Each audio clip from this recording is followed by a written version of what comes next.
Y mis primeras rutinas son odio a mis hijos. Entonces la gente empieza con eso. A los hijos no se les odia. Menos regañona, tuve que haber sido más, no sé qué. Y claro, y como también fui mamá joven, pucha, uno como se da de palo con esa vaina, Caro, es impresionante.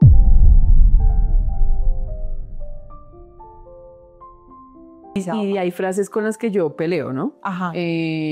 Hicimos lo mejor que pudimos y yo digo, eso es mentira, a veces no hicimos nada. No, y finalmente yo lo que siento es que uno tiene que entender que fuimos las mamás que fuimos en su momento porque era las herramientas que teníamos, el aprendizaje casi nulo de ser tan jóvenes, de pronto tan inmaduras.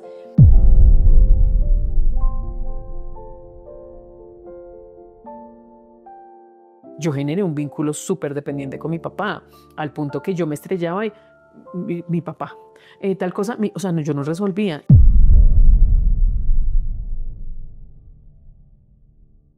Entonces, claro, te llenas de esperanza, dices, hubo un milagro, y de pronto llega y ¡pah!, se muere.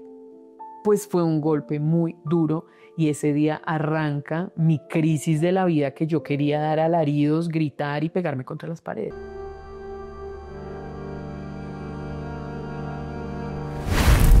Hola, ¿qué tal? Bienvenidos a Catarsis. Qué rico volverlos a tener aquí en este espacio con invitados, con historias que yo sé que a ustedes les ha ido cada vez gustando más. Gracias nuevamente por sus comentarios. Recuerden siempre suscribirse, porque si no, pues entonces, y activen la campanita para que siempre estén pendientes de todas las notificaciones, de todo lo que vamos a tener acá y todo esto nuevo que está pasando en este canal.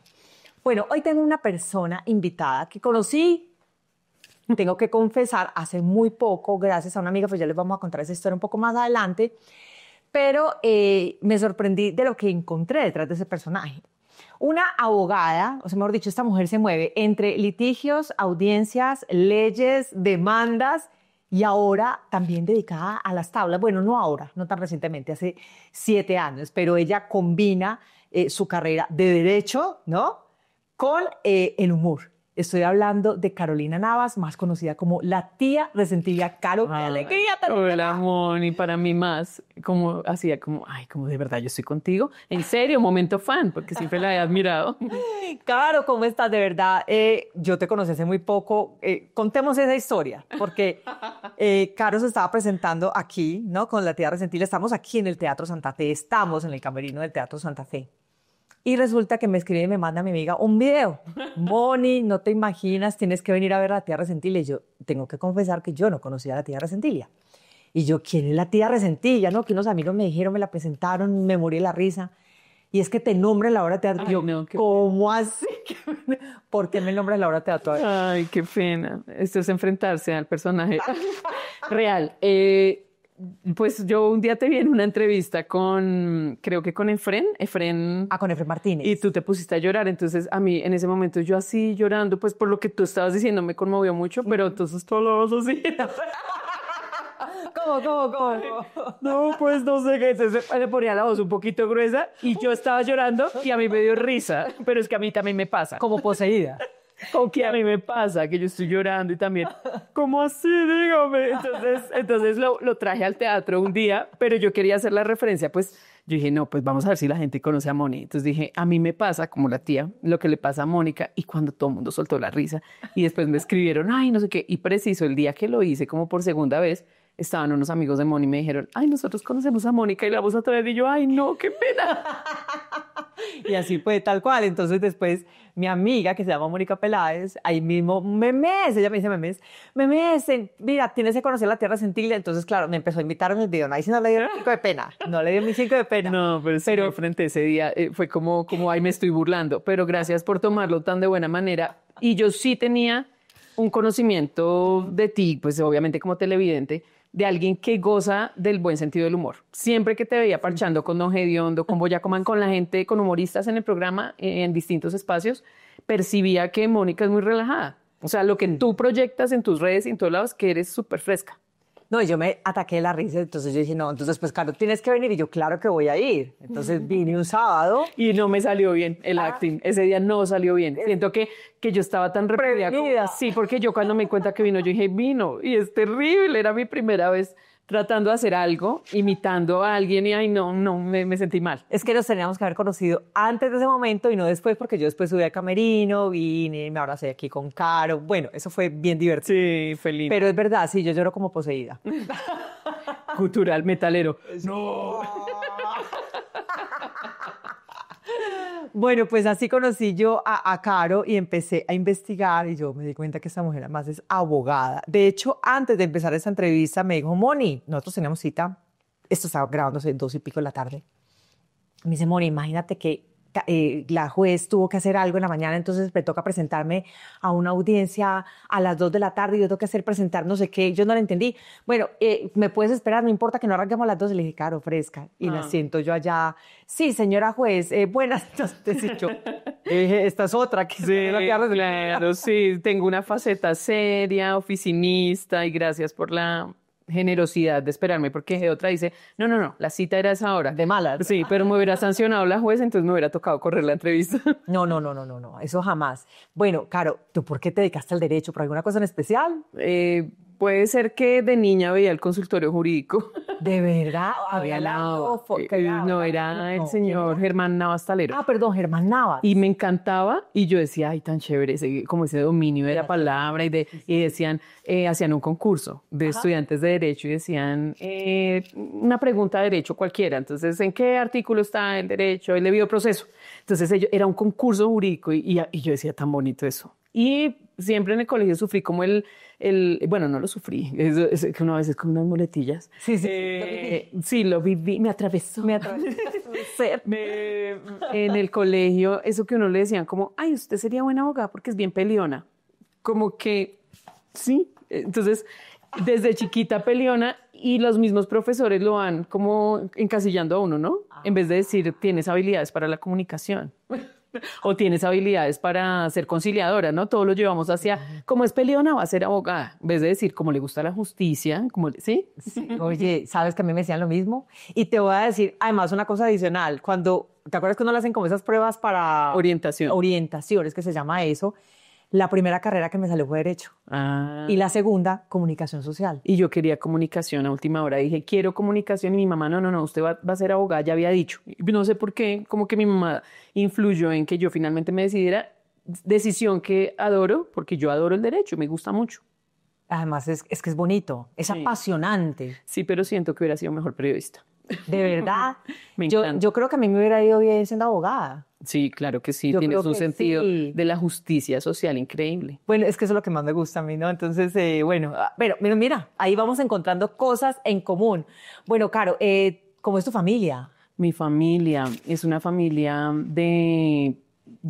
bueno, mis abuelos, paternos y maternos, vinieron de pueblos de Cundinamarca y Boyacá. Sí. Entonces mi papá nació en Guachetá, pero vino muy niño. Mi mamá sí nació en Bogotá, pero de padres boyacenses. Y como muchas de las familias que se radicaron en Bogotá, viviendo duro en barrios populares, siendo fundadores de barrios populares. Mis padres se conocen en el barrio.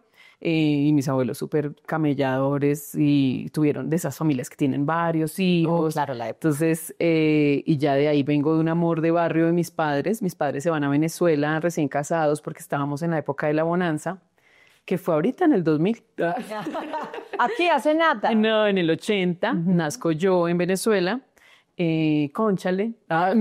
Yo no me crié ni nada allá. Yo llegué acá a los 5 años, hice mis estudios acá. Entonces, y tengo 2 hermanos menores, yo soy la mayor, varones. Tengo como 15 primos varones. Yo fui casi que, o sea, me crecí muy con varones, con hombres. Y ahora que está tan de moda esto de tu lado femenino, tu lado masculino, pues realmente sí se trata de lados y pues sí, como que soy bien masculina en muchas cosas. Yo soy igual. Y a mí todo el mundo dice, de hecho me han escrito, tienes que trabajar más tu lado femenino. Y yo, ¿qué es eso del lado femenino? Sí. O sea, no entiendo qué es esta vaina que se puso, cosas que se van poniendo como de moda, ¿no? Y le atribuyen a uno, si uno habla duro, si uno tiene carácter, si tiene liderazgo, tienes muy desarrollada tu parte masculina. No le llamen masculino a lo que son cualidades. No, y es personalidad también. Pues hay mujeres que les gustará, pues sí, y está muy bien. Es que no entiendo por qué tener siempre en la sociedad que dividir entre que ese. Y analizar y sobreanalizar todo viene con un proceso de ir y buscarle capas y capas, cuando a veces es algo tan simple como forjaste un carácter así y ya. O sea, que tú eres bien independiente. Mucho, pero no creas. Me he dado cuenta que no había, ay, bueno, me fui por un lado así. Mi intrusa me dijo, por primera vez estoy viviendo sola. Entonces me doy cuenta que no era tan independiente. ¿De verdad? Exacto, entonces ahí está el tema. Autónoma sí, tomando decisiones sí, pero sí tenía ciertas dependencias, siempre. Pero bueno, eso nos pasa a todos en algún momento de la vida. Sí. Y esas dependencias, Caro, digamos, te han confrontado con algo específico, es decir, ¿te arrepientes o qué enseñanza te ha traído eso de entender esa parte de la dependencia que en algún momento todos sufrimos por cualquier motivo?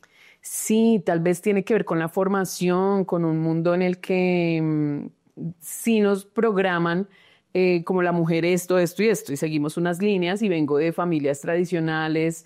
Si digo la palabra machista, suele la gente ofenderse y no, realmente tiene que ver con que venimos de un modelo muy machista. Sí, es verdad. Entonces el hombre tiene ciertos roles, la mujer ciertos roles y aunque yo no me arrepiento porque pues es el proceso que he vivido por voluntad propia, pues sí decido en un momento como decir, bueno, no me está gustando esto. Conservadora tu familia. Sí, muy conservadora, no tratándose de partidos políticos. No. Pero sí del modelo. Ah. Total. El matrimonio es hasta que la muerte nos separe, la mamá es la estructura de la familia, los hijos son de la mamá, muchas cosas que tienen que ver con el papel de la mujer preponderante, como que nos atribuyen que la familia básicamente salga adelante o no, ¿no? O sea que tenías que ser más o menos casada, tú fuiste a la iglesia. Sí, no, metí la patica. Precisamente por esa rebeldía contra esos mandazos, ¿sí? ¿No? Tal vez rebeldía, tal vez inexperiencia, tal vez un condón roto. Una pastilla olvidada, cualquier cosa, así que puede pasar. No, yo te entiendo perfectamente, sé qué es eso. Y curiosamente, ¿sabes qué es lo más chistoso? Que mi familia también es bien conservadora y mi papá, pues familia paisa, ¿no? Sí. Tradicionales, aunque partido político liberal. Sí, también. Exacto, pero en esencia conservadora. Y yo me acuerdo que a mí me decían que incluso que no me fuera a vivir incluso no. en ese momento, y debía haberle hecho caso, me hubiera ahorrado.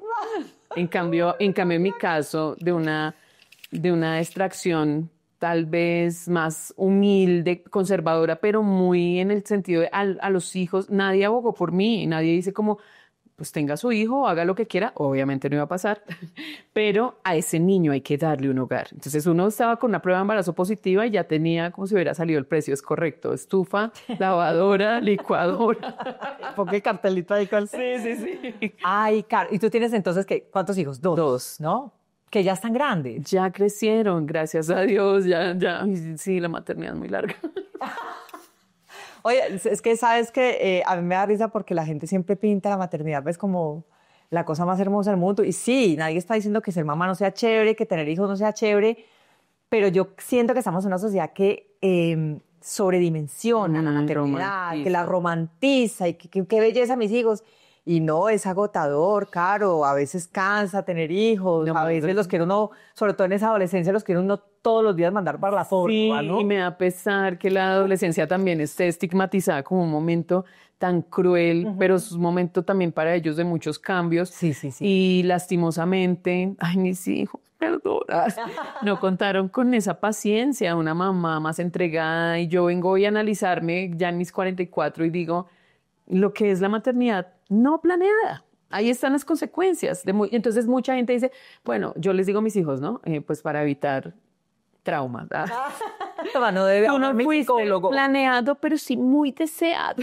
O sea, no, sí. Entonces uno tiene que empezar a ser, claro, yo me entero y por algo decido tener a mi hijo en una edad tan joven como era 19 años, pero entonces eso le trae a uno frustración.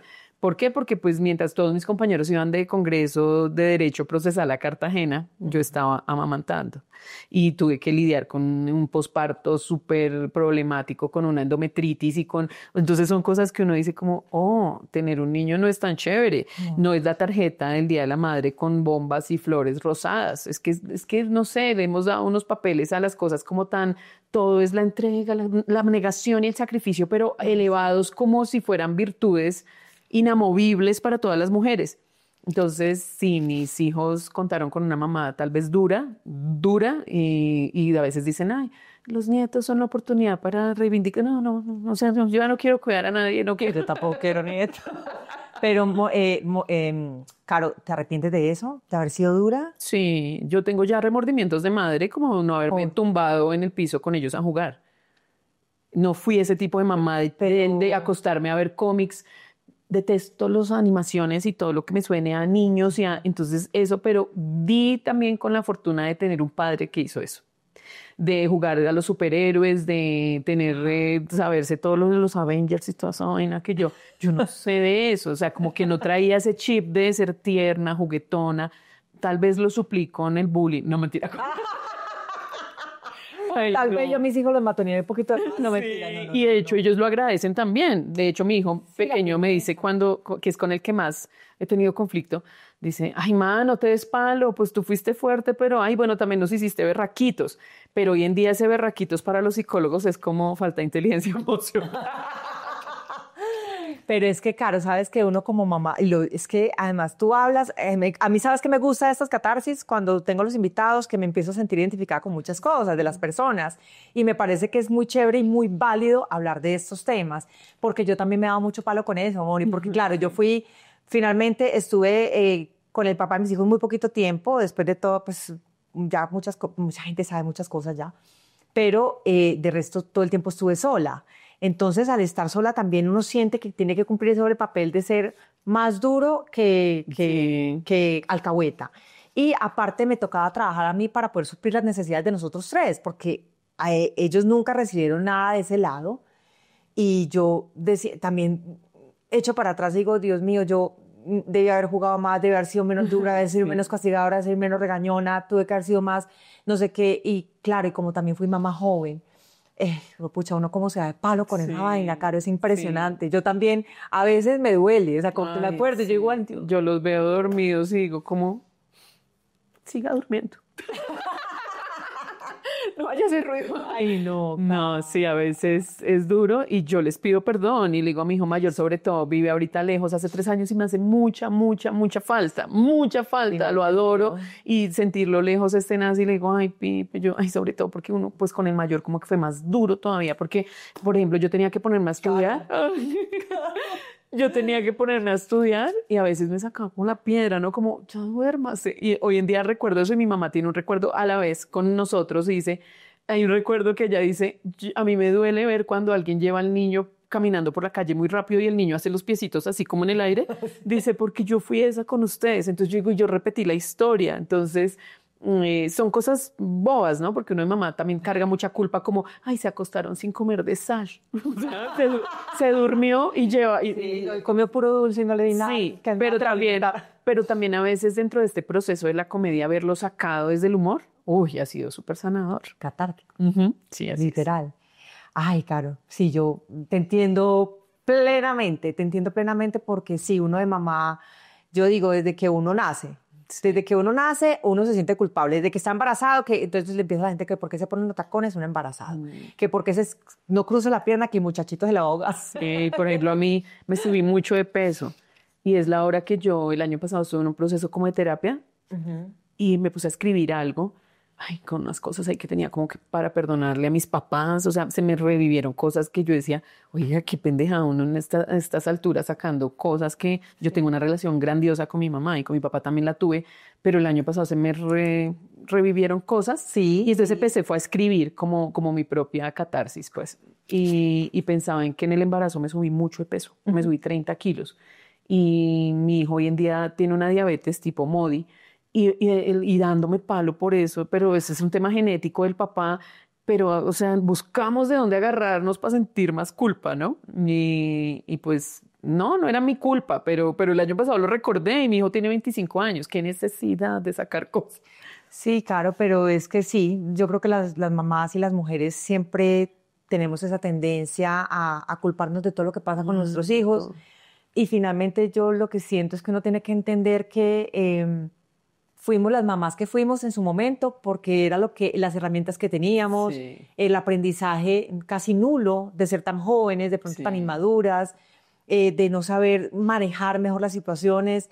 Y eso no es culpa de nadie. Yo creo que a veces ni siquiera tiene que ver con la edad. Sí. Eso le puede pasar a una madre de 40 años, le puede pasar a una mamá de 30, nos puede pasar a ti de 19, a mí de 22. Sí. Porque uno, infortunadamente, no tiene ese manual, entonces uno se da demasiado. Y hay frases con las que yo peleo, ¿no? Ajá. Hicimos lo mejor que pudimos y yo digo, eso es mentira, a veces no hicimos nada. No, pero sabes que yo creo que sí, Caro. Porque es que uno no dice, ay, voy a regañarlos para tirármelos. No, exacto. No, Era lo que yo creía que estaba bien, exacto. Es exacto. Es lo que en ese momento fue lo que tú sentiste, fue el impulso, fueron las palabras que tú mal dichas o bien dichas, es lo que uno en ese momento le salió y uno, claro, uno mira para atrás es que ojalá uno pudiera educar con retrovisor. También hay un factor que juega en contra de las que ya criamos y las que están con adolescentes o adultos, en mi caso ya los dos adultos, gloria a Dios. Ya no tengo responsabilidades legales, no, mentira. Que estamos en una era en la que se crearon manuales para todo. Entonces la crianza respetuosa, la inteligencia emocional, no sé qué, comunicación asertiva. Y eso, pues yo no estoy criando, pero veo cómo le hablan mis amigas que tienen niños más pequeños a sus niños y yo digo, ay, ¿por qué no hice eso? ¿Sí? Y ya uno no puede enmendar muchas cosas, pero a veces uno también se da palo con eso, con esas nuevas formas que digo, sí que me hizo falta inteligencia emocional. Sí, para muchas cosas, pero también dice uno, uy, qué mamás tan permisivas. Ah, no, total. Y Que gracias hay a Dios no me niños que tocó son ahí. groseritos y la mamá los deja hacer lo que quieren.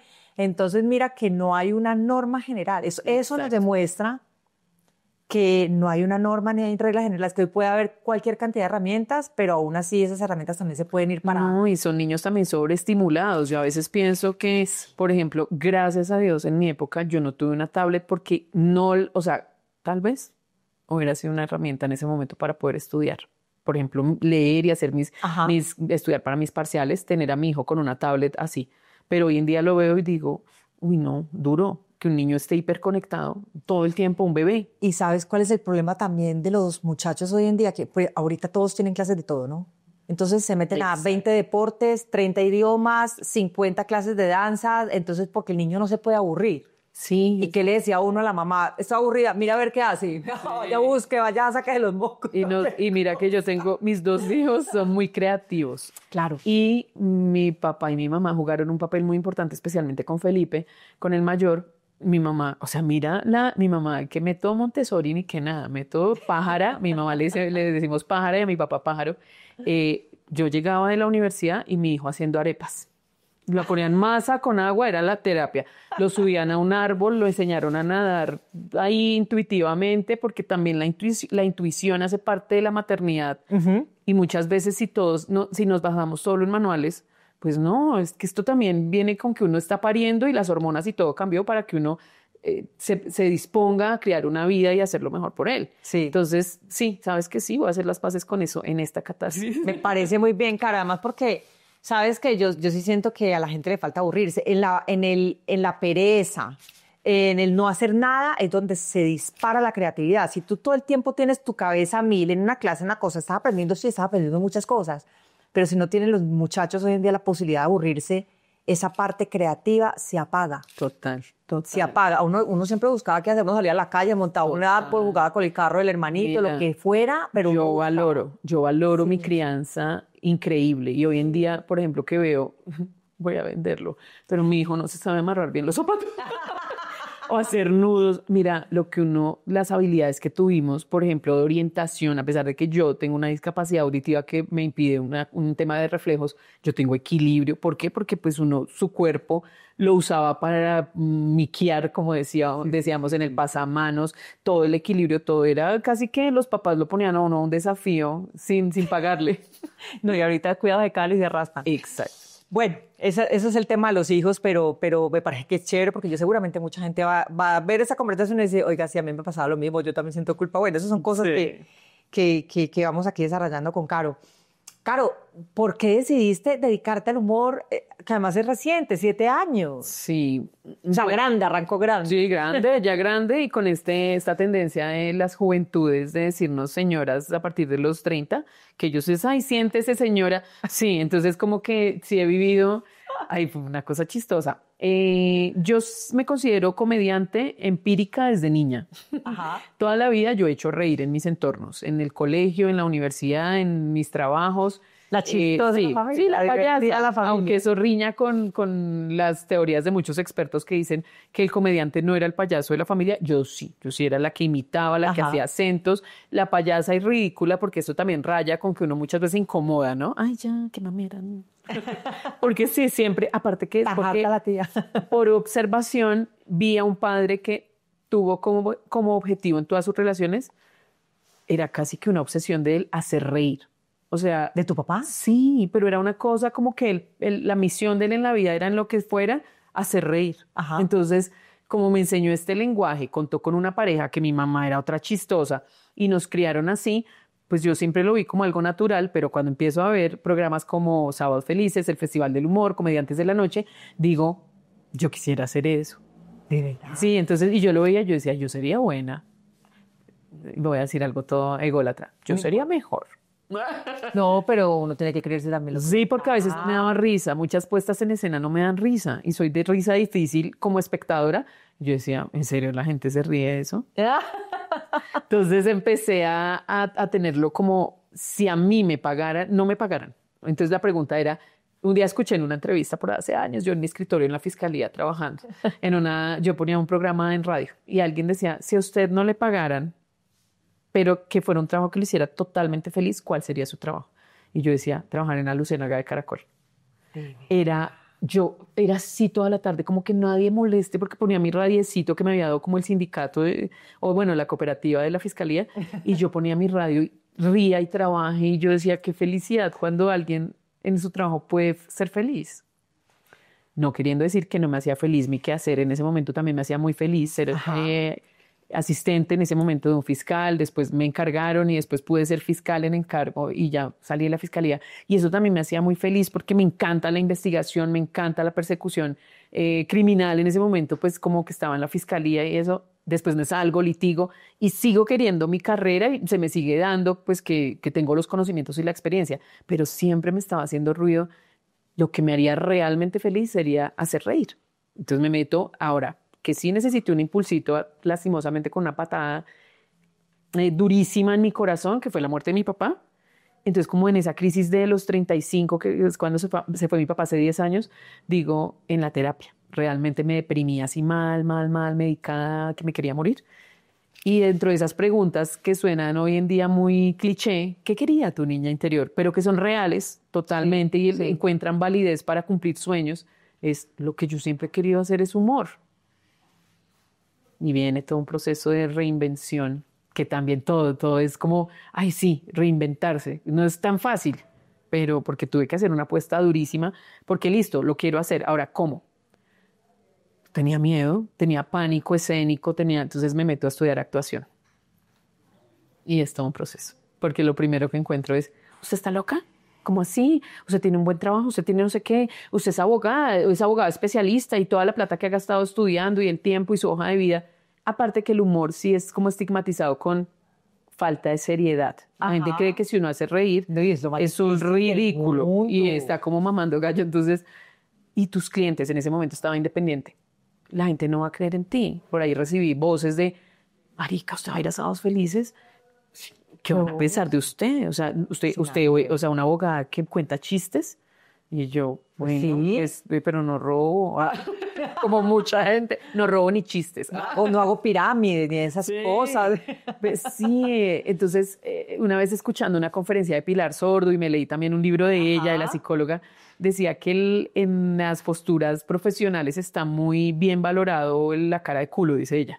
Dice la gente cuando hablan difícil, cosas con caras así fruncidas. Sí. Y entendí, circunspectos. sí, pero fíjate, en un restaurante se está riendo la gente y la gente ya empieza como, ¿y de qué se ríen? Porque la risa fastidia, el payaso fastidia para muchos entornos muy serios. ¿Y cómo es la vida? Que años después, que se está replanteando todo lo del clima laboral y todo, dicen, hay que reírnos más y le estamos dando más valor a la risa. Claro.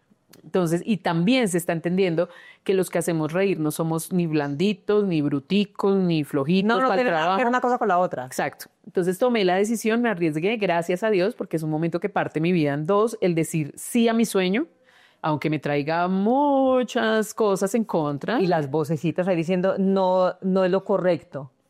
Increíble, ¿no? Aparte porque cuando yo tomo esa decisión me salgo del orden y cuando uno se sale de un orden establecido, que mi orden era casarse, tener una casa, un carro, unas vacaciones al año, un perrito y hacer mercado los lunes que hay descuento de carnes. Sí, volvemos tan de rutinas que si tú te sales de esa métrica que te pusieron, entonces la gente empieza, usted sí es loca. ¿Usted cómo fue a hacer eso?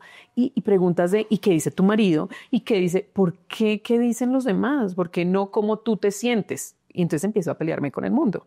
Claro. Porque empiezo a pelearme con mis amigas, que son las primeras detractoras. No porque, puede ser. Sí, porque... O sea, no hubo una que te diera, ve, me parece. Sí, carajo, muchas, sí. Pero otras... Bueno, yo no soy de muchas amigas, pero sí, lo que pasa es que cuando uno empieza a ejercer el músculo de la comedia, que le llamo yo, pues claro que salen cosas feas de ti. Sí, y mis primeras rutinas son odio a mis hijos. Entonces la gente empieza con eso. A los hijos no se les odia, porque no entienden que es una puesta en escena en la que digo, a ver, yo los odio, pero en su faceta desordenada, contestona, altanera. Pero te voy a decir una cosa, Caro, ahí haciendo un paréntesis, todas, creo que la mayoría de las mamás en algún momento decimos, pucha, estoy detestando a mis hijos hoy.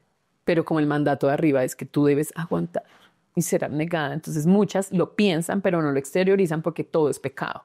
Y yo creo que ahí tiene que haber una estructura totalmente desde lo espiritual, porque yo también me sentí culpable. De hecho, yo salía del bar y yo decía, Dios mío, perdóname si estoy haciendo algo malo, porque como está este tema de la culpa, calle esos ojos, no hable palabras ociosas, a los hijos se les bendice. Oiga, no los bendice todos los días. Claro, pero pareciera que si tú hablas algo de ellos mal, pero no solo de los hijos, de cualquier hombre en la vida, porque es que es como muy machista el tema. El tema tiene que ver como que uno no desautoriza al padre, no habla mal de los padres porque son sagrados, no habla mal del jefe porque entonces toca estar agradecidos, no habla mal del párroco, el policía, las PES, el patrón, policía, profesor.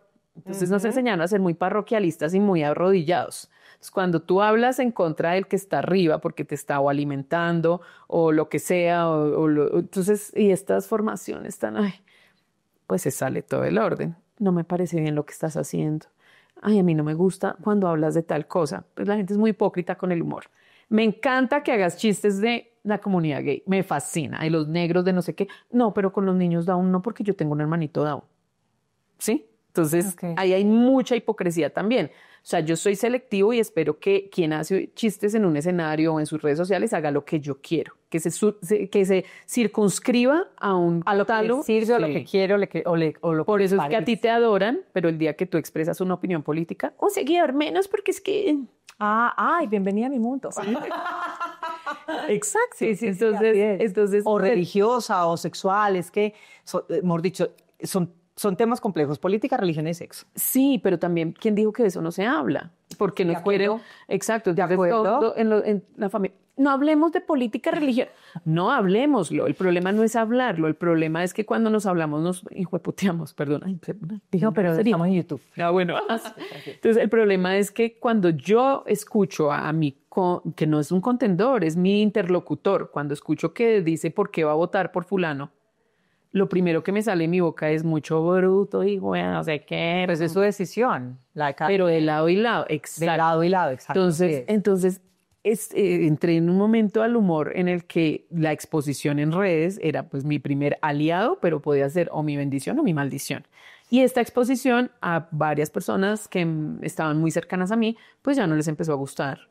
Pero no les empezó a gustar porque, ay no, muy pasado eso que hiciste, o no, yo te quiero abogada. Y me condicionan el amor, ¿sí? Y me condicionan el apoyo. Entonces yo no te apoyo porque yo creo que estás dando un salto al vacío. ¿Por qué no llamarlo salto de fe? A mí hay una cosa que me gusta del actual lenguaje y es resignificar. Resignifiquemos. ¿Cumplir un sueño es ser loca o es ser soñadora o es ser persistente, perseverante? Y ahí vienen muchas confrontaciones. Entonces el humor me trae bendición porque es lo que yo amo y lo que me da el escenario no me lo da mucho, o sea, mejor dicho, lo busqué, pero ese placer tan enorme, esa de sentir que estás haciendo algo que querías, eso da mucha satisfacción. Pero si alrededor empieza a haber un ruido de no me gusta eso y condiciono mi amor hacia eso, entonces eso trae muchas confrontaciones. Y entonces ha despejado el camino. De ciertas maneras, no tengo odios con personas que se han ido. Okay. Los quiero, los honro, pero también entiendo en ese momento que no tenían que estar en un momento. De pronto era en esa temporada. O sea, ya vamos, digamos, varias temporadas, ya en la última no va ese personaje.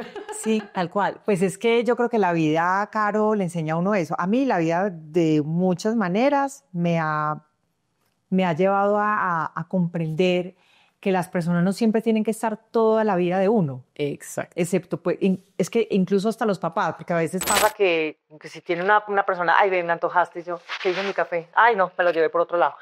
Si uno, por ejemplo, no tiene una relación buena con el papá, pues también está bien decir, no, ¿sabes qué? Yo hasta aquí voy. Esto me encanta en la actualidad. Sí, de no ser esclavo de las relaciones familiares, de amistad, profesionales, porque a veces la gente cumple también ciclos o la gente llega a tu vida también en algún momento, pero si se tiene que ir, pues cero rencor y chao. Me encanta eso, ¿no? Por eso sí, me encanta. Y de las generaciones que nos siguen a nosotras, de nuestros hijos, me encanta eso, cómo lo están viviendo, cómo no esos apegos. Yo veo a mis hijos que tienen una relación y terminan súper amigable. Y yo, ¿qué pasó? No, se fue. Y no lo veo pues destruido, como pasaba en ese amor de mi juventud que uno lloraba. Ay, sí, entonces, drama. Por un lado eso, por otro lado las relaciones laborales. No, ya cumplí un ciclo y me voy y menos miedo, porque la gente tiene miedo a soltar, a renunciar. Sí. O sea, por ejemplo, de mi generación, muchas personas, colegas, compañeros de oficina, como llorar a los alaridos porque cometieron un error humano que era sobredimensionado, entonces les bajan un punto y entonces es la muerte. Y hoy en día, gracias a muchas cosas que he pasado, dentro de ellas desempleo, yo ahorita que estoy trabajando nuevamente, yo en otra etapa, como que a veces digo, ay, ¿ustedes en serio sufren por eso? O sea, usted el día que tenga, entonces casi siempre hago un ejercicio. El día que yo tenga, si Dios quiere que yo llegue a los 90 años, ¿esto va a importar? No, eso es una huevonada. O sea, sí que sí cometí un error, sí se me fue mal una fecha de un oficio, o sea, ¿qué es lo más grave? Hubo muertos, hubo sangre, hubo víctimas, causé un perjuicio a alguien. No. Entonces a veces con mis hijos trato de, y dicen, no mamá, pues sí, ya, pero no se enfrascan. Lo mismo, son muy tendientes a avanzar. Evolución. No se enfrascan. No se quedan ahí, exacto, revolcándose pues en el error y en... Sí, que es parte de mi observación con mi comedia. ¿Por qué una señora se quedó hablando como único tema monotemático de su marido? O sea, 50 años después de que el man se muere y uno escucha eso. Y yo escuchaba señoras muy cercanas de ese desgraciado, infelices, que son basuras, drogadictos, no sé qué. Ahí está. Ajá. Que no lo deja, así es su problema, pero prefieren seguir en unos ciclos ahí súper tóxicos que llaman hoy. Entonces, todo eso se ha ido alimentando tan bonito que yo espero tener mi mejor comedia a los 93. Todavía falta mucho, Caro. Caro, tú mencionabas que la muerte de tu papá fue como la puerta de entrada al humor. Sí. ¿Cómo fue eso? Primero, sí. ¿Qué significaba tu papá? Porque tú, ahorita lo estamos hablando, antes de empezar esa entrevista, me decía, yo todavía no supero la muerte de mi papá, a raíz de una entrevista que estaba haciendo hace unas horas también, que le estaba contando a Caro. Ha pasado ya 10 años. Este mes de septiembre, el 14, cumple 10 años. Y yo todavía siento que no ha pasado tanto tiempo. Y ahí está el tema de mis últimos 10 años, que es lo que llevo en este proceso de mi crisis de la mitad de la vida, que nada que se va. No, mentira, ya estoy pasando al otro lado de la crisis. Y es tumbar tanta cosa, ¿no? Como que el duelo dura 2 años. No, yo llevo en duelo 10 años, no enfermo ni patológico ni victimizante, pero siento que no lo he superado desde el punto de vista que todavía me hace mucha falta. Entonces pensaré que toda la vida ese duelo va a estar latente, no desde el sufrimiento. Sí. Yo siempre lo voy a extrañar. Pasa que él fue un hombre de esta generación, de unos padres que jamás nos dijeron te amo. El domingo pasado estuve en la pelota de letras de Andrés, celebrando los 20 años de la pelota de letras, y tuvo unas líneas respecto del papá muriéndose y dice, y no me decía te amo, y se estaba muriendo, y la línea se fue y ¡pi! Y nunca le dijo te amo. Entonces, y yo lloraba y la gente se reía, pero yo lloraba porque tal vez mi escena en la mente fue ver a mi papá yéndose y que realmente vimos el pi y nunca me dijo te amo, pero me lo expresó de todas las maneras posibles y a través de los actos de servicio más preciosos como fue estar presente en la crianza de mis hijos.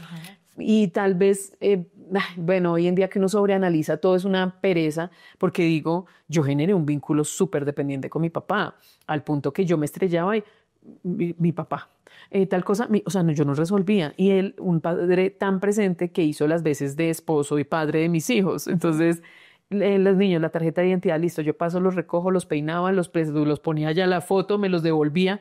Asumió de una manera. Entonces, pues cuando se va este hombre, me destruye a mí como primero, mis rutinas, porque se nos había convertido con mi mamá en rutinas, acompañarlo a las citas, él estaba en una lista de trasplante y era casi que un sueño, yo lo volví un proyecto personal que él saliera elegido en su lista de trasplante bipulmonar de sus 2 pulmones. También hubo un tema de haberlo llorado desde mucho antes. Con el simple diagnóstico, yo empecé a leer, a informarme, que es un tema que no se lo recomiendo a nadie, del fatalismo a través de la información, ¿no? Entonces empecé a ver testimonios de otras personas en otros países con ese mismo diagnóstico que decían, este diagnóstico es de 5 años, entonces me estresé, ay, no, fue terrible. Y en efecto él se fue a los 5 años. Ay. Y todo ese proceso empezamos a vivir mucho más intensamente como los momentos en familia. Entonces cuando él se va, pues a mí se me fue así, ¡pa! Y también él salió bendecido con su trasplante. Ese fue un tema que hoy en día lo proceso mejor. Nos llaman en su momento más crítico, se está muriendo en una clínica y dicen, llegaron unos pulmones. Y nosotros, o sea, yo me boto al piso a llorar porque era un milagro. O sea, que lleguen unos pulmones justo el día que ya el médico dice, no hay nada que hacer, Guillermo se nos está muriendo, y llegan los pulmones y yo le decía, todo era chiste, todo era chiste. Llegaron tus talla 45, el calzado 45. Entonces yo le decía que los pulmones eran 45. Y él, sí, bueno, listo. Y le ponen un desfibrilador así encima como para llevarlo rápido.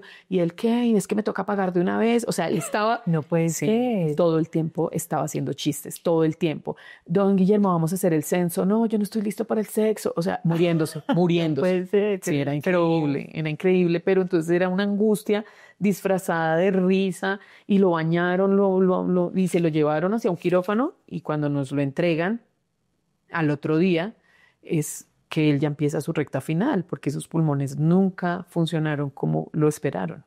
Y entonces Dios nos da 90 días desde junio hasta septiembre para despedirlo, pero nosotros estábamos llenos de fe. Entonces documentamos, a mí se me paran los pelos, documentamos que él volvió a caminar, que volvió a respirar, pero pues no lo entregaron y fue un deterioro, porque el trasplante muchas veces no es una entrega de vida, es un intercambio de una enfermedad por otra.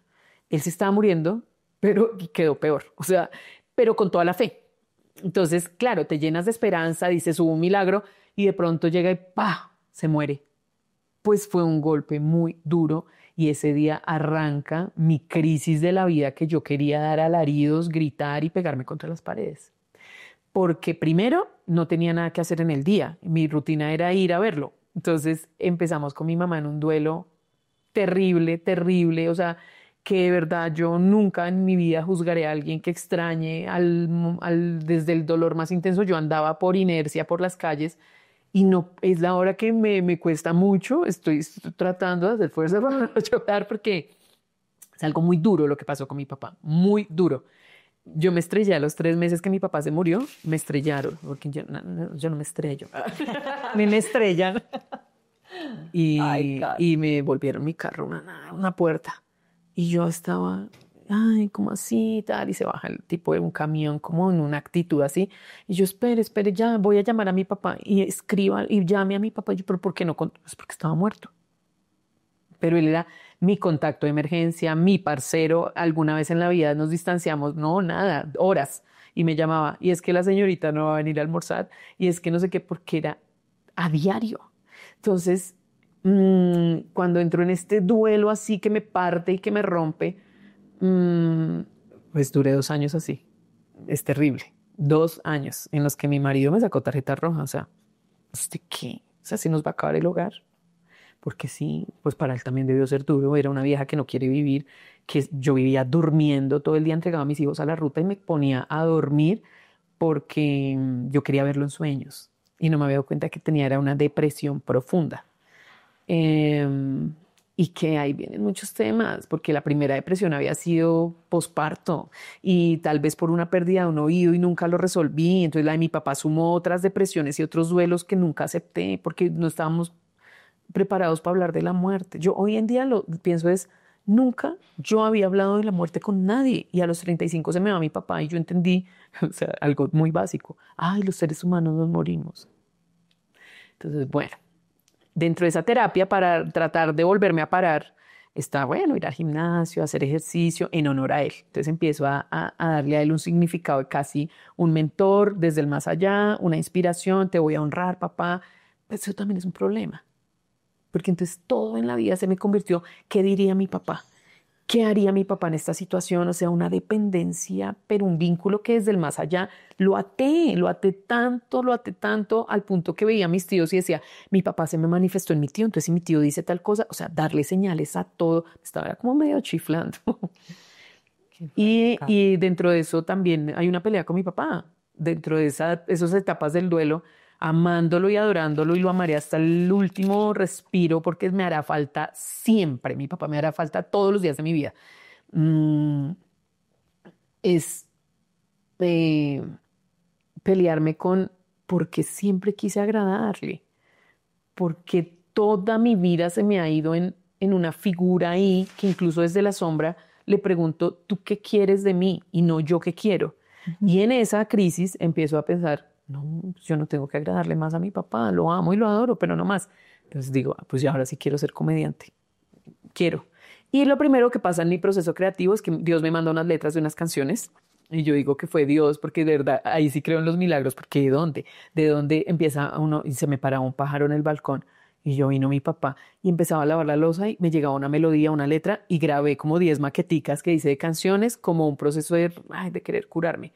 En homenaje a él hice unas que algún día sueño con grabarlas con un mariachi porque me encanta la música mexicana. Y tú cantas hermoso. Sí, ay, Sarita. Sí, ahí toda sin técnica. Pero canta muy bien. Ay, y empiezo a tramitar eso, ¿no? Como llaman ahora, tramitar duelo, que yo me peleo con todas esas palabras. Ay, sí, ese con como que todo se pone como... pero bueno. Pero resulta uno teniéndolas de muletilla, Sí, ¿no? sí. Entonces empiezo a pasar por esos procesos y la comedia, pues sí me llega siempre, pero estaba tan mal que no era chistosa. Entonces lo primero que digo es, me voy a meter a un curso de actuación. Ay, y fue con chicos de 17 años, de la edad de mis hijos.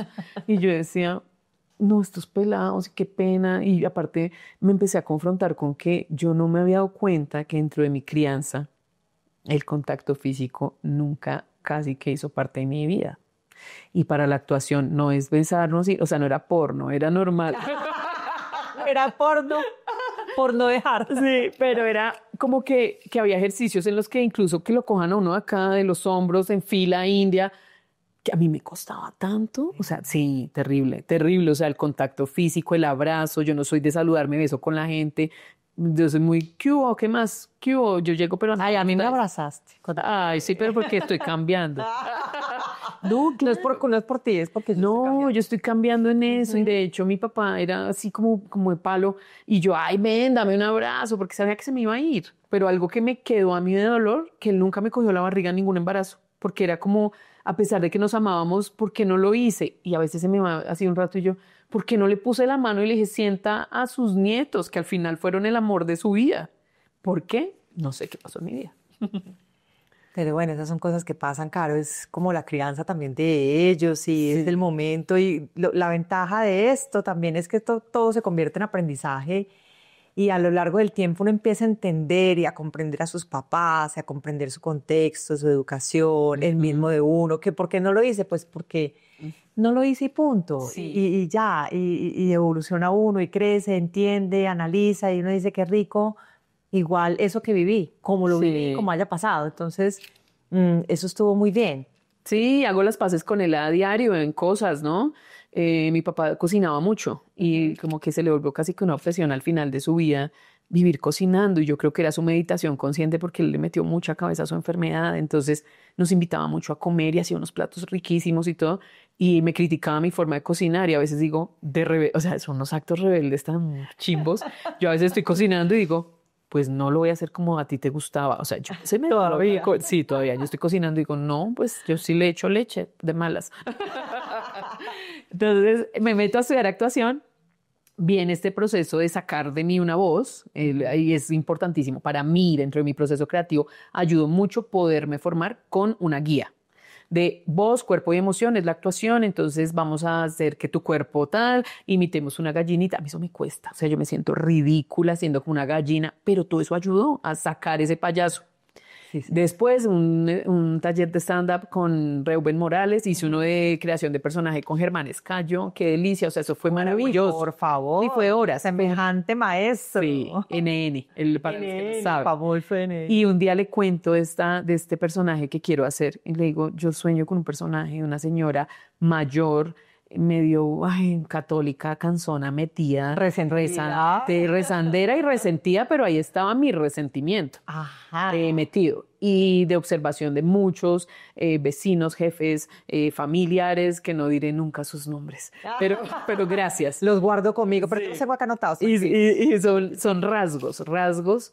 Yo me conflictué mucho con este relato de las señoras, lo que te digo, que se quejan del marido, pero están ahí, que entran a misa y pelan rodilla y se comulgan de rodillas, pero salen a destruir el mundo. Entonces me empiezo a pelear con eso en un momento de queja porque estaba mal de trabajo, no tenía como un quehacer fijo, mi trabajo de abogada, de litigante, no lo quería hacer, realmente tenía casos, pero me estaba aburriendo ese momento de mi vida, no tener un ingreso estable, tener hijos en adolescencia. Y viene esta creación, que al comienzo era horrible, la tía era más amargada, oscura, me pintaba unas ojeras café, me veía gris, pero necesité sacarlo así. La tía va cogiendo otros matices y se va tornando más simpática, más chistosa, más amable, pero... Sí, con su resentimiento ahí, su pendejadita, Sí. pero ser un poco menos adusto. Sí, exacto. Y es mal paridita, o sea, ella sí tiene su cosa de echar la puya, pero la gente empezó a quererla. Y entonces yo dije, ay, qué lindo, ¿no? Cuando uno hace algo y tiene un buen recibo por parte del público.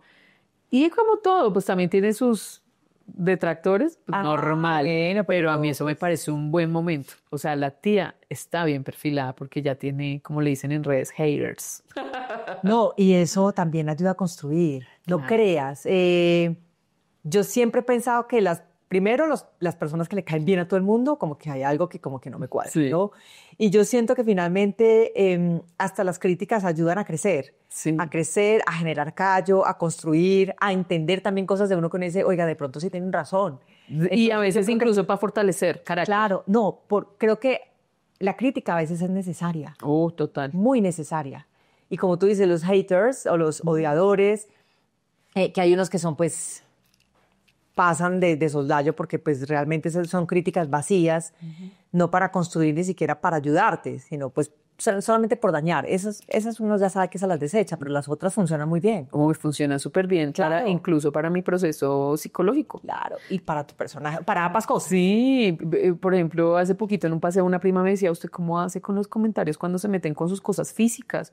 Le digo, a mí me han dicho Jeti torcida, está más vieja de lo que parece, es más vieja que la tía, porque se maquilla si está más vieja que la tía. Y yo, Pero eso es puro resentimiento Sí. y rabia. Eso sí ya es por dañar sí, a la persona. pero ¿no? creo que estoy en un punto, no voy a decir que nada me afecta, pero Ajá. ha sido tan chévere poder fortalecer el carácter a partir de, esto ya me lo habían dicho, y los elimino. A veces los elimino y a veces incluso hasta los bloqueo si es algo ya muy ofensivo desde mi dignidad, pues como mujer, digo, no, esto no lo voy a dejar acá tan feo, pero ha sido chévere porque también me siento más madura, en el sentido que ya no me afectan tanto, como que, ¿en serio tengo el párpado muy caído? Sí, es una realidad, o sea, tú lo estás validando públicamente, pero yo lo sé. Ajá. Entonces, Bueno, eso está bien, Caro. Te iba a preguntar lo que estabas diciendo justamente, y aquí tenía yo anotada esa pregunta: ¿qué tanto tiene la tía, o qué tanto tiene Carolina de la tía Resentila, o la tía Resentilia de Carolina? Porque tú estás diciendo, ahí saquen mis resentimientos. ¿Qué resentimientos hacen ahí? sí, claro. Específicamente, que no te van a Sí, decir. tenía un resentimiento respecto de, yo venía en un proceso de peleada con mi carrera, no con la carrera, con el sistema. Entonces saqué una miniserie que se llama Jurisprudencias. Ay, no, cometí miniserie sin saber de eso, con un premio que me entrega Sábados Felices. Jurisprudencia. Jurisprudencias. Wow. Y todo tenía que ver con que yo estaba litigando en esa época y me di cuenta a través de la actuación, de la comedia, que a mí me cuesta mucho las reglas. Y no sé por qué razón, precisamente estudié derecho siendo rebelde, porque el derecho está lleno de catálogos y decálogos y estatutos. Y cuando uno llega a un Pero juzgado, también de interpretación. sí, de argumentación y de poderte también Ah, va a hacer valer tu criterio y de poder sí. confrontar, y esa confrontación también es sana. Pero cuando litigué, fui víctima del sistema de muchas maneras. Entonces, que uno llegue a un juzgado y diga buenos días, vengo a ver tal expediente y le diga, venga mañana. No, ¿por qué? Está abierto, estamos en horario judicial. No, venga mañana, porque es que ese expediente se me perdió. Y yo, pues entonces, o sea, es problema de ustedes, busquen el expediente y que le contesten a uno, como digo yo, con las patas. Entonces, eso duele. Y aparte duele en ese momento porque tú te dispones, te vas a un juzgado, madrugas, lo que sea. Y entonces voy a mirar acá en el computador, en todos los juzgados en esa época había unos computadores y el sistema ha caído, o sea, sufriendo como el mal servicio, ir a provincia a litigar y ¿qué trajo, doctora? No se le atravesó ni un dulcecito. Y yo, venga, usted le están pagando un sueldo, ¿usted por qué pide?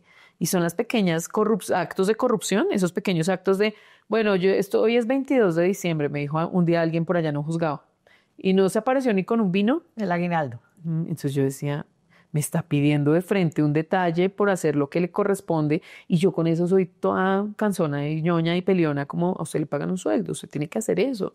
Y en un accidente de tránsito Sí, nadie... no es un favor, eso hace parte del trabajo de cada quien. Y el servicio público entendido como la función del Estado, que se les paga un sueldo para que usted honre la Constitución Política de Colombia, que hoy en día como funcionaria, digo, son los principios y la transparencia y ese respeto y por la potestad también, como la majestad de la justicia cuando trabajan en la rama judicial. Ajá. Pero el juez muchas veces no se entera de eso. Entonces yo vivía tan peleada que yo decía, ¿qué tal esto? Yo quisiera de verdad sacar un celular y grabarlos y exponerlos. Pero también me imaginaba detrás de ese funcionario que aprendió eso gracias a, de verdad, tenemos un tema cultural, sociocultural tan duro. Sí, que la gente se estrella y lo primero que hace sea sacar un billete para que el policía no lo codifique. Venía viviendo un momento muy tenso. Entonces, como que lo exorcicé a través de la tía y también algo que tenía mi papá. Mi papá decía una frase, era, lo creen a uno huevón. Entonces yo tengo eso, ¿no? Como de querer ir un pasito adelante o sea, a mí no me creas pendeja. Sí. Y eso es una cosa horrible y que hay que trabajar porque uno no debería estar tan prevenido con todo, como tratar de ser mal pensado, como de... Prevenido. Sí, Sí, como- y pues yo confío y soy una persona que creo en la buena fe de las personas, en las nuevas oportunidades, en la paz, en todo, pero a veces esa cosita de un comentario que hoy día le llaman pasivo-agresivo, ese tipo de cosas que me molestan, los saco con la tía. Ok. Entonces, a mí no me crean tan boba, ¿sí? Sí. Como la plaga, ¿qué tal cosa? Entonces, la plaga es el conglomerado social que me cae mal. Ok. Y a través de la tía digo, con la plaga, ¿qué tal cosa?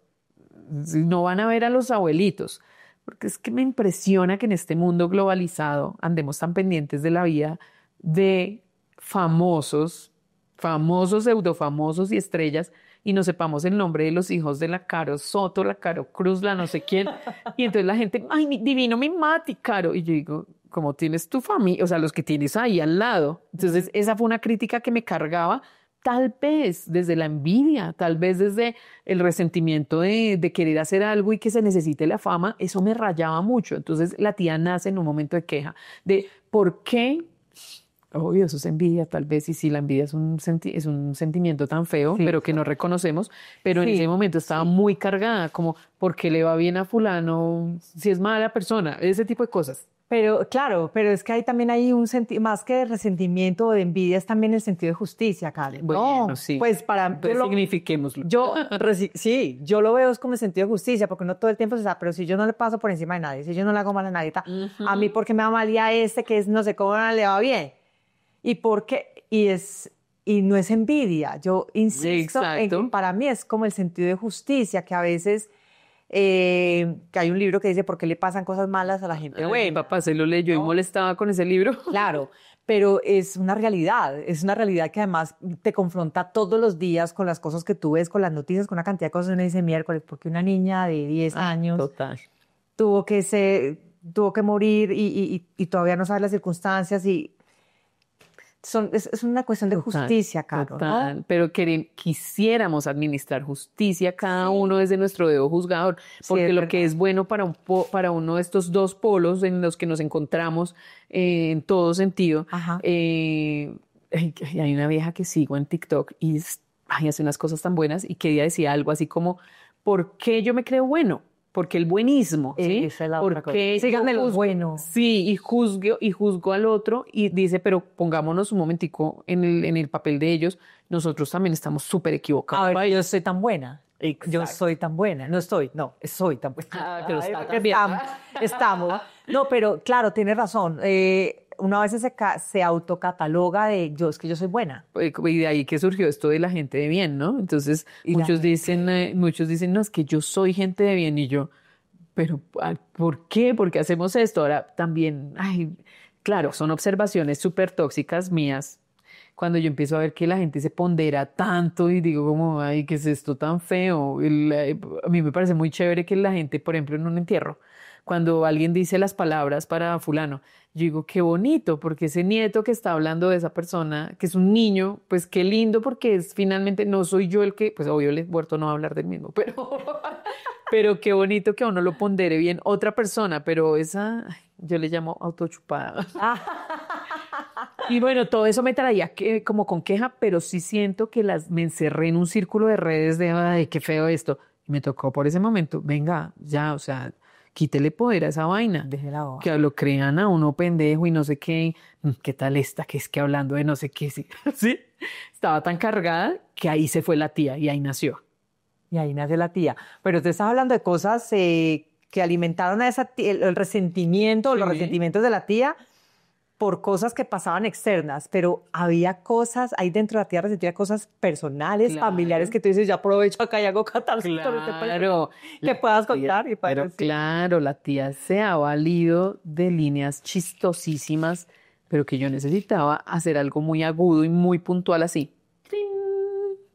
Oye, es que este muchacho, este sobrino maneja como no sé qué y no, es que me quería era matar porque tiene un delirio de que va en una carrera de automovilismo, no sé qué, porque de pronto algo me había pasado así, hacía unos días que Ok. como que alguien se sube al volante y es que uno no entiende estas maneras de manejar tan temerarias, entonces eso me molestaba.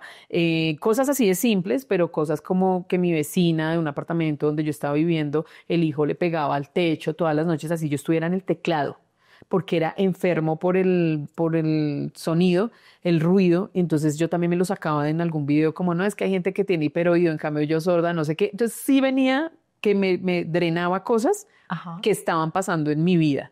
Si necesitaba echar vainas a alguien, se las echaba porque había estado en un almuerzo un domingo y entonces estaban... ¿A la familia? Sí, también, cercanos, sí. sí, lo hice, porque hablan como si, o sea, gente muy cercana, como que hablan y uno dice, ¿se está escuchando? O sea, acaba de salir de misa. Porque uno a veces ahora solo se encuentra con la familia en funerales, ¿no? O en misas. Entonces, la misa de... Y entonces allá eso pasa. El Día de la Madre. Pasan y al ratico, sí vio, ¿no? Ese muchacho, para mí que es gay. Y yo digo, pero a ver, o sea, a ver. Sí, salen. Pero claro, en esos shows, ¿cuántos shows llevas ya? 26 con el de Bucaramanga. 26. ¿Te ha visto tu familia? Obviamente ha venido a Medellín. Sí, me vienen a... ¿Y alguien te ha hecho un reclamo por algo No, que de yo- pronto se haya sentido identificado y yo puedo ser esa? Pues no me lo han contado. ¿Hay comentarios? Pero siempre he hecho vainas. Entonces, sí, hace poquito... Mira, Siempre, no, claro, la narrativa de la tía es echar vainas en general, pero lo lindo de este proceso es que mucha gente el día lunes me está escribiendo, el día domingo, tía, lleve a mi tía Marlene. Y mira, justo en el punto donde hablaste de esto y esto le cayó, porque es que ella no hace sino hablar de lo hijo de que está en el exterior, que él sí está legal, pero que los demás son ilegales, por ejemplo, por ejemplo. Entonces, ¿qué día hice esa? Qué pereza, por ejemplo, a mí me estresa, tengo hijos y claro, uno los pondera, los quiere, los celebra, pero a mí hay un momento de las conversaciones de las reuniones sociales que me estresa y yo empiezo como, uy, va a empezar el bazar del brillo. ajá. ¿Y los tuyos dónde están? No, mira, el mío estudia esto Y sabe tantos idiomas. y es como una competencia Ajá. que yo digo justo en es una letra. Y de pronto comenzaron a medir sus vergas. Porque la gente no sé qué necesidad de competir. Y aparte, Mi hijo es mejor, es más brillante, es más inteligente, sabe hacer pero más ¿por qué cosas, es muy eso? bueno, es... ¿pero por Sí. qué? Entonces, eso me molesta mucho, ¿sabes? A mí Porque, también me molesta y no porque los míos no sean. Yo los adoro, pero ¿por qué competir? Ni siquiera hoy en día hablamos de nosotros y de nuestros logros, sino yo tengo un médico, por ejemplo, que ella me pilló ay no, es que la gente me da un material, estaba haciendo por ahí una fila y dos señoras hablando y decía, a mí me operó el mejor doctor de la fundación, no sé qué, una eminencia, y la otra decía, no, el mío estudió fuera del país, y yo decía, oiga, competimos hasta con los cartones del médico que nos opera, es una competencia. Competencias ajenas, ¿sabes? Ay, no, pero me estresa Ni siquiera tanto. La vez propia. pasada me paré de una mesa y les dije, uy, llegó el momento de competir por los hijos. Ay, luego el tuyo, ¿qué hace? Les dije, no, yo cómo voy a poner a hablar de eso. Y no- Pero era una como, está. Y otra, que por ejemplo, yo cuento un momento vulnerable mío. Por ejemplo, no mentira. Cuento algo que me está pasando. O que le pasó a mi hijo y que me sacó la piedra con una amiga, en un lugar que hoy día llaman lugar seguro. Entonces, que uno cree que es así. No, imagínate que mi hijo. Y lo escuchan a uno, pero están es pendientes de con qué voy a salir. Y entonces la respuesta de esta personaje, es, en cambio, el mío es tan no sé qué. En cambio, el mío. En cambio. Y es muy evidente, y yo empecé también a trabajar en que eso no me raye, porque me mantiene a veces tan cargado, o sea, en el paseo familiar. Pero igual a uno le da rabia acá. Sí, pero entonces dije, no, me voy a reír de eso. Sí. Entonces lo saco es con la risa. Y lo que hago es con la tía burlarme de esa persona que tiene que competir y que a toda hora está, ay, pero es que es terrible ese tema de, ¿usted cuántos nudos de la vena varicela? No, yo tengo 4. Bueno, ahí viene la famosa respuesta. ¿Y tu hijo dónde estudia? Ay, sí. Porque además te miden por dónde estudia tu hijo o dónde tú vives. Pero apenas pregunta y uno contesta, el mío o mi sobrino o mi está haciendo doble titulación, o sea, te quieren tapar lo que acabas de decir. Entonces uno dice, a ver, tú me preguntaste para saber por qué te importo y por qué amas a mis hijos o porque quieres competir. Y me empezó a resultar tan cansona la conversación y los círculos sociales como me pasó con amigas. ¿Y qué base usas? Y entonces se tornaba una conversación de una base de media hora. Y yo decía, venga, este es un reencuentro que me cuesta mi plata salir de mi casa en taxi, venirme a comer. Para eso mándenme el catálogo de las bases, porque a mí no es que yo me las dé de, ay, mis conversaciones no son superficiales, No, banales. no se trata de eso. Es la forma también como se abordan los temas. Ujú. ¿no? Y me pasó que con un círculo que que se rico ser uno banal también. Es que Sí, por eso te diga, pero amo la banalidad. Si es que la gente, Sí. no, mi base es de, no, ponen precios más altos, Pero o aparte- la marca, de alguna manera es como buscar hacerle creer que es mejor Sí. lo que él tiene o lo que esa persona hace. Sí. No es una conversación trivial de, ay, qué base tan bacana tenés vos, sino como, no, porque la mía me costó. Pero es que se iba un mucho cojonal. tiempo. Y como yo no me maquillo tanto, como yo, ahora, que uno esté esperando un encuentro, amigas, después de mucho, que incluso vienen otras de otras ciudades, Ajá. y que uno, a ver, yo estaba pasando por un momento económico malo, Complejo, en un sí. momento, que fue el día que ya decidí chao. Y una manda escena, manda una foto.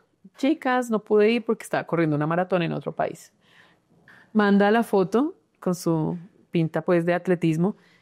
Ay, nunca se operó las orejas. Y la otra, marica, se hubiera operado las tetas. Y le hicieron 3 cirugías en un momento. Mentira. Sí. Entonces, ¿qué pasa? Tal vez, no porque yo me las dé de mejor persona, tal vez yo también estuve ahí. Pero me empieza en mi proceso de la vida y ya en la comedia, como yo vivo pensando en chistes y también eso es una jartera, la obsesión por rematar cosas. Y empiezo a observar y yo digo, bueno, lo que nos unió tal vez quedó en la universidad. Ya no hace parte de mi vida, porque yo ya no quiero rajar de esto. Por ejemplo, con una foto de un famoso, ay, es que tiene un diastema, y yo, ¿qué es diastema? Los dientes separados. ¿Y qué pasa con eso? Uy, hijo de puta, yo estoy muy mal rodeada de amigas. O sea, sí, ¿cómo será mi proceso de envejecimiento para ellas? Y cuando voy a Sábado Felices, está súper arrugada. No. Red flag también de amigas. Entonces, chao, salí pitada de ahí. No, repito, no porque yo no critique y no tenga una posición. No, todo lo hace. Pero si uno tiene amigos, pues lo que espera de ellos es venga. Pero es que eso también es evolución, claro. Sí, tal vez. Pues de alguna manera, claro, es que nadie, pues aquí no vamos a decir que nosotros nunca hemos rajado, ni hemos criticado, yo también lo he hecho, pero a veces uno se va volviendo también con el tiempo más consciente de ciertas cosas. Y también es la madurez, ¿no? O sea, como madurez. que uno madura en eso. Por ejemplo, ay, no, ya, pues, mis hijos me han sacado, o sea, como unos avisitos de, hey, pilas, se está pasando, ¿sí? Ajá, Entonces, sí. a través de ellos aprendo un montón. Un día haciendo una fila en un banco, mi hijo, ya vas a empezar a pelear. Ay, mis hijos me decían lo mismo. Y entonces, eso es lo que pongo en la tía. Por ejemplo, Cuando se mete alguien en la cola, yo... Ay, ese es un factor mío. Ahí está la tía, siendo Carolina.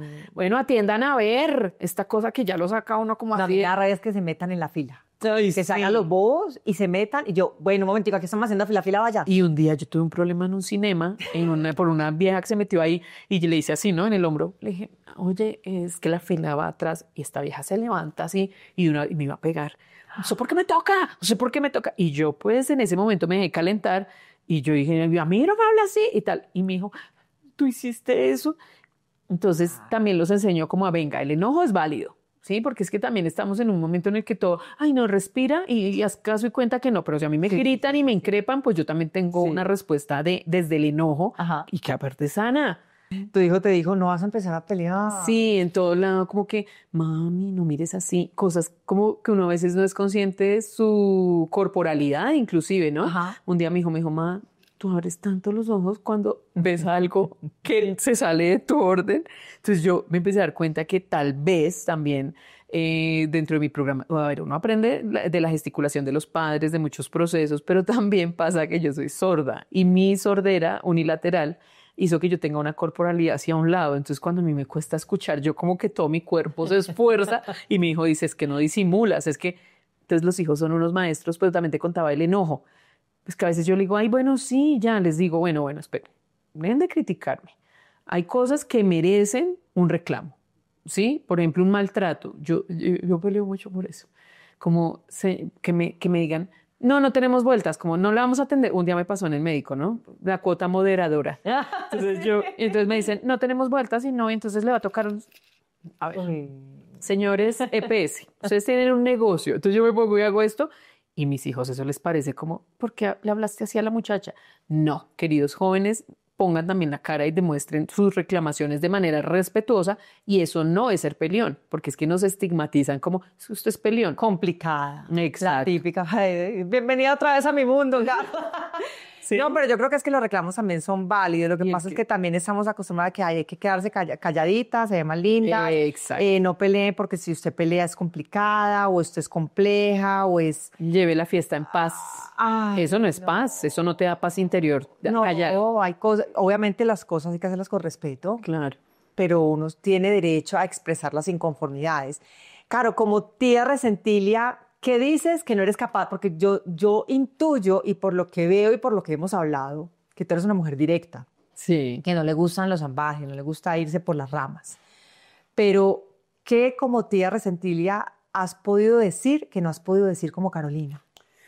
Ay, sí, me pasa eso, que tú dices de pronto soy directa y sí, pero he descubierto que a través del personaje tengo una valentía y que a veces me cuestiono también, ¿por qué me tuve que meter detrás del cuerpo de una señora mayor? por qué me metí detrás de una persona que estéticamente representa cosas con las que he peleado. Bueno, entonces, ¿qué puedo decir? O sea, bueno, a través del personaje lo que puedo expresar es que me encanta incomodar. Ok. Y sobre todo para romper. Yo quiero siempre romper. Como a mí no me vengas a imponer un reglamento. Okay. Entonces, por ejemplo, que la tía se pinte de sombras azules, tía, eso está pasado de moda. ¿Pasado de moda para quién?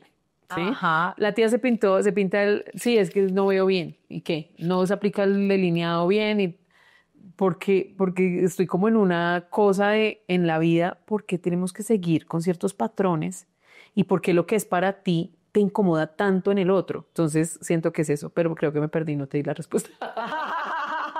¿Sobre qué puedes decir como tía resentida que Carolina no es capaz de decir? Eso. La incomodidad que te produce lo estético en el otro, el tema de la mujer llevado desde... la tía dice, incluso lo dice mal, me estoy desconstruyendo. Desconstruyendo, sí. Me estoy desconstruyendo, pero le riñe también a eso. O sea, como que no hay nada completo con lo cual yo me case y con la tía ella lo hace. Dice, sí, a ver, mis niñas, está bien el feminismo, pero no está bien que me lo imponga. Ajá. Entonces, estoy de acuerdo y le compro este pedacito de esta idea, pero no me regañe. Eso me encanta.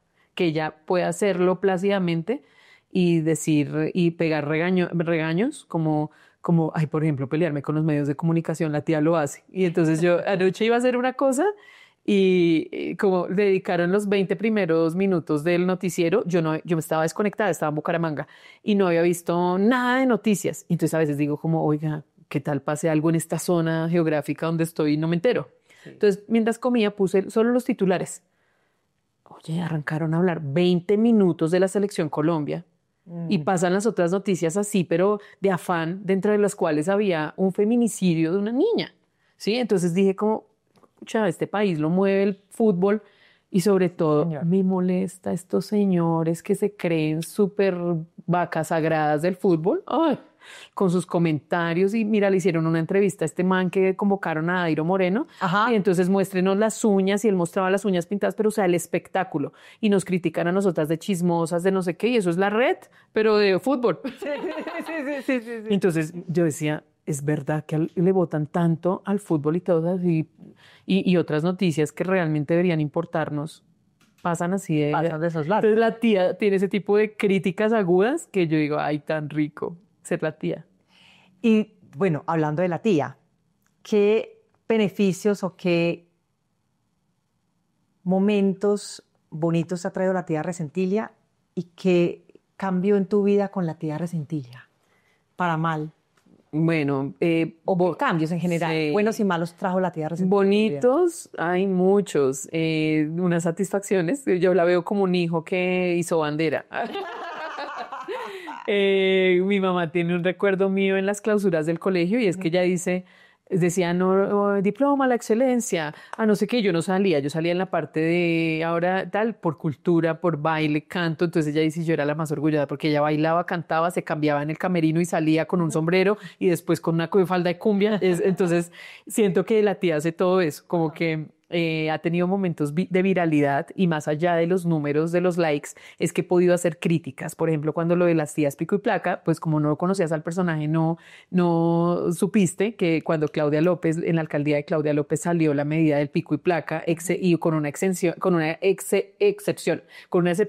de si van tantos pasajeros, la tía ahí mismo dijo, me alquilo y alquilo a mis hermanas que son, y puse a mi abuela, a mi tía, a mi mamá, somos las tías Pico y Placa. Y entonces me llaman de radio, queremos hablar con la tía Resentilia y me ponen en 6 AM con Gustavo Gómez y yo decía, ay, eso me parece una nota. Como que por un momento la tía haya tenido una voz que pesó porque sigue siendo un personaje que para mí representa a una mujer adulta mayor que tiene tantos espacios cerrados en la televisión, en los medios, y que dentro de su crítica ella dice, y puedo llenar un teatro sin diseño de sonrisa. Entonces como que dije, la entrevistaron, la vieja la logró. Entonces no, yo me despersonalizo. no lo veo como mi logro, es una cosa ahí loca. Pero en ese momento digo, ese tipo de cosas, que su opinión valga, Sí. me encanta. Me encanta cuando ganó Sábados Felices, porque dentro de mi infancia estuvo la admiración a los humoristas de Sábados Felices, adoro el programa, el Festival del Humor, entonces que ya haya ido con rutinas pues que le escribí para una adulta mayor, yo decía, es que yo a veces siento que digo, mírela, está triunfando. Eso me ha pasado lindo, pero lo más precioso, bueno, cada día van pasando cosas que no tapan, sino que son nuevas oportunidades para agradecer. La temporada del teatro este año, llevar desde febrero, estamos en septiembre, y estar en el teatro vigente y que la gente siga viniendo y que siga viniendo gracias al voz a voz, porque eso es algo también muy lindo de contar. Y es que cada 8 días viene gente que me dice, yo vine porque hace 8 días vine con mis tías, hoy vine con mis cuñadas, se viene el equipo del trabajo. Entonces, eso ha sido tan precioso que no tengo cómo pagarlo. En fin, lo importante es que ustedes vengan y disfruten de este espectáculo que es La Tía Resentida. Recordemos entonces, Teatro Santa Fe, calle 57 con carrera 17. Y boletas están en Atrápalo. En Atrápalo, además, recuerden, sábados a las 6 de la tarde. Caro, de verdad, qué placer haberte tenido aquí en Catarsis conmigo. Ay, qué lindo. Para mí es un momento muy bonito porque veo el podcast, porque yo tengo una afición y es escuchar entrevistas de personas famosas a quienes admiro, porque digo, si pasan por todos los obstáculos, yo también puedo, y eso me encanta. Siempre los programas de entrevistas, pero sobre todo con buenos entrevistadores como tú, que llegan a otras capas y otras cosas de qué hay detrás de una persona, porque esto me sirvió para entender que detrás de lo que pasa hoy día hay unas heridas, hay unas construcciones basadas en dolores, y después de la tragedia viene la comedia, y hoy me lo refrendaste. Fue terapéutico, fue maravilloso este espacio, Moni, porque a veces no me celebro, y hoy cuando me hiciste esas preguntas me dejaste entender que pues que hay cosas para celebrar, estamos vivas, estamos acá, estamos... Y estás haciendo un trabajo maravilloso, Caro, ¿verdad? Gracias. Te lo digo con todo el corazón. Y además está triunfando sin diseño de sonrisa. Esto es un chiste interno. Solamente lo entendemos, solo para conocedores. Sin diseño de sonrisa. Sí, son naturales. Son naturales. Algún día les contaremos este chiste interno. No, mentira. De verdad, Caro, gracias A ti. por este espacio tan hermoso, por tu tiempo. Gracias al equipo técnico que hoy nos acompaña. Sí. ¿Cómo es que se llama? Checho. Gracias, Chechito. Ahorita yo se lo puedo poner ahí porque, Foto. Bueno, hoy tuvimos algunos sobresaltos, pero aquí estamos firmes. Recuerden entonces suscribirse, activar la campanita, estar pendiente de todas las entrevistas que vienen aquí en Catarsis. Gracias. Y nos vemos en una próxima oportunidad. Chao, muchas gracias.